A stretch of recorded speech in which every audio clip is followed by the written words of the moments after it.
Welcome back to the 7-part video series where I walk you through the blueprint you can use to achieve fast success with easy to implement steps.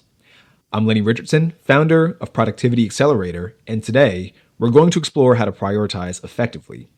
By the way, if you haven't checked out the other previous videos in the series, I highly recommend stopping this video and watching those first, as each video builds upon the previous.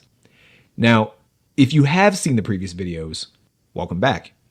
In the previous video, I sort of touched on just how vision and clarity are vital components toward achieving success. In this video, I want to go into the first practical step on building a path toward your vision. It all begins with knowing what to work on and what to ignore. Now, full disclaimer, we talked earlier in the introduction video about iteration, grit, and consistency. This is where those three begin to come into play. There's a good chance that the steps you've reverse engineered are not perfect. You'll likely need to guess and check often until something works best. You will fail, and this is where grit comes into play. You will need to change things and adapt, and this is where iteration comes into play. And you will need to do things for a long duration of time in order to see results. This is where consistency will be important. Once you've identified some objective steps toward your vision, I recommend narrowing down these steps into a top 3 list. Keep the Pareto principle in mind, also known as the 80-20 principle, when creating this list. Now, really quick, if you aren't familiar with the Pareto principle or the 80-20 rule, they're the exact same thing. Essentially, an Italian economist in the late 1800s noticed that 80% of the land in Italy was owned by 20% of the population. As time went on, he and other researchers noticed this trend in nearly everything. Basically, 20% of results came from about 80% of the effort. Interestingly enough, you can apply this to nearly any field, and it typically pans out similarly with slight deviations. But when it comes to your goals, this basically means that most of what you do will not contribute to your success. I want to make this clear.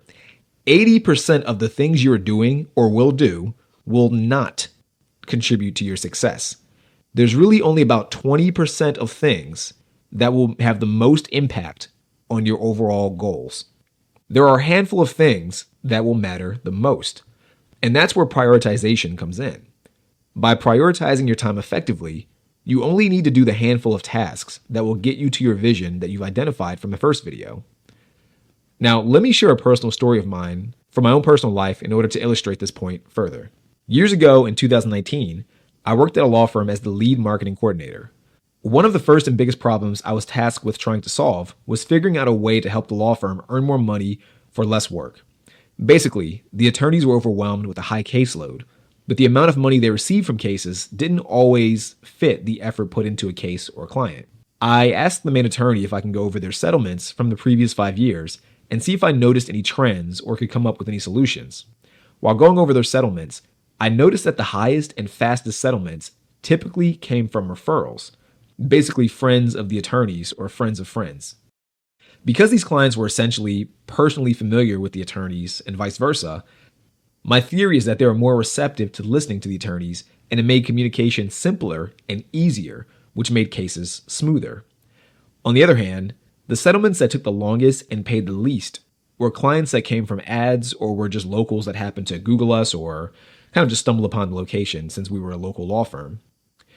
From what the attorneys told me, these clients also happened to be the most difficult ones to work with and were often super disagreeable or just impatient.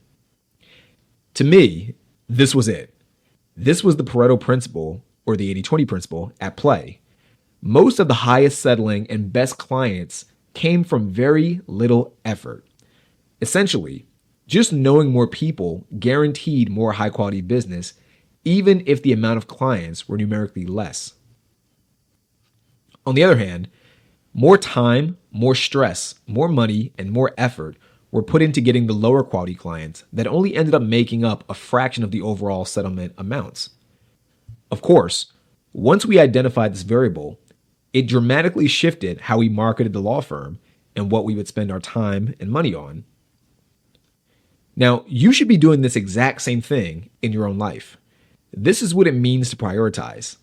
It's cutting out the fluff that doesn't matter in order to focus on what truly does. Focus on breaking those 1 to 3 goals you've identified into mini goals. For example, Walt Disney wanted to create a massive brand that could reach a global audience. That was his big goal. He started with Laugh-O-Gram Studios to create shorts and gain animation experience. He secured funding, he built a team, he learned animation techniques, and he understood the structure of an entertaining short film. These were the micro goals that attributed to his overall success. Once he mastered short animations, he ramped up his work to feature-length films, starting with Snow White and the Seven Dwarfs. That success was the catalyst that allowed him to create Disneyland over time. The success of the amusement park led to him going global, creating more parks worldwide, eventually leading to a worldwide brand. As you can see, the micro goals are the foundation of the big goals. Once they're solidified, the big goals almost manifest naturally as a result. The idea is to break down your big tasks and goals as small as possible. You must be sure to use your time working on what's most valuable. You can hyperproduce by using the Eisenhower matrix. Do the things that are important and urgent first. Then, outsource or delegate what's important but not urgent. And finally, ignore pretty much everything else. This is how you prioritize for success. Now, I understand that this is very conceptual and theoretical, which might make it difficult to implement right now. That's why in the next video, we'll see all of this practically as we dive into my copy and paste time management strategy, and I'll show you exactly how to apply these principles into your own life and your own goals. Now, with that being said, I will see you in the next video.